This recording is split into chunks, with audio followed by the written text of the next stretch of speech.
Arizona gubernatorial candidate Kari Lake is making good on a pre-election day promise to not accept the results of the election if her opponent, Katie Hobbs, were to win. And now, over a month after Hobbs was declared the winner, Lake has a small reason to celebrate after a surprising legal victory in her effort to challenge the election results.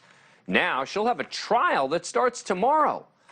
Maricopa County Superior Court judge ruling that Lake will be allowed to proceed on 2 of the 10 claims she made in her lawsuit against the county, alleging intentional misconduct that resulted in her loss to Hobbs by over 17,000 votes. Now, the other 8 claims were dismissed. But the reality is, Kari Lake's lawsuit is moving forward. And today, her team was afforded access to examine 150 ballots. 50 random ballots cast on Election Day from 6 selected vote centers in Maricopa County, 50 random early ballots from 6 separate Maricopa County batches, and 50 random ballots cast on Election Day that were marked spoiled from 6 selected vote centers in Maricopa. In these 2 remaining claims, number 1, according to the Lake campaign, they'll present evidence that ballot printers that malfunctioned were not certified and had vulnerabilities that made them susceptible to hacking. Lake also claims the printers malfunctioned because of intentional action, resulting in Lake losing votes. Allegation 2, Lake's team will also be allowed to present evidence that Maricopa County violated its election manual regarding protocol on the ballot chain of custody. Now, Lake alleges that an unknown number of ballots were added, contributing to her eventual loss. Judge Peter Thompson called the latter claim a dispute of fact that Lake should be allowed to present in court. But that's the rub. She needs evidence.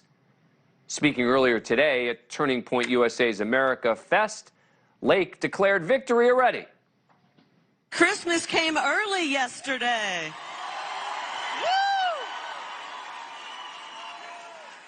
Woo! We are going to trial.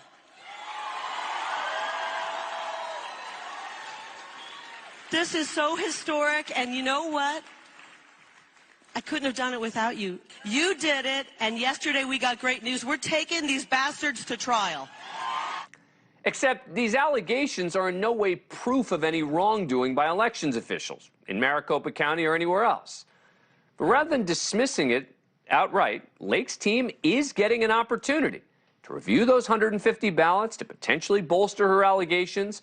The judge also ruled that Katie Hobbs could be called to testify in her capacity as Secretary of State, a position she still holds until she's sworn in as governor. Her team chimed in on Lake's case, calling the court's decision a victory for Katie Hobbs in that 8 of the 10 claims were dismissed. Democratic attorney Mark Elias, whose team represents Hobbs, tweeting out, quote, proving intentional wrongdoing and that it affected the outcome of the election will be impossible for Lake. Judge ordered a 2-day trial to begin tomorrow as Arizona law mandates a strict timeline on election-related lawsuits. Joining us now is Mark Kokanovich, an Arizona-based attorney who's represented both Republicans and Democrats in election cases. He's also the former Arizona assistant U.S. attorney who worked under both under Obama and Trump administration. Thanks a lot for coming on the program. Appreciate it. All right. So first, just correct me if I'm wrong. It seems to me this is a real victory for Kari Lake that the case was not dismissed, no? I think it's a stretch to call surviving a motion to dismiss a victory. Dan, okay. As you pointed out, the evidence is the rub.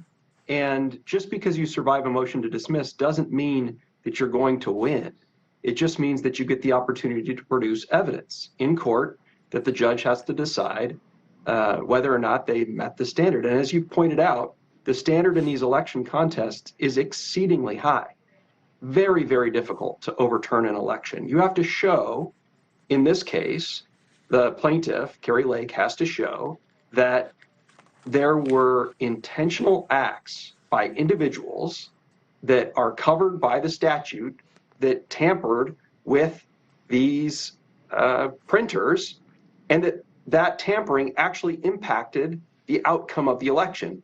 Either of those things is very difficult to prove.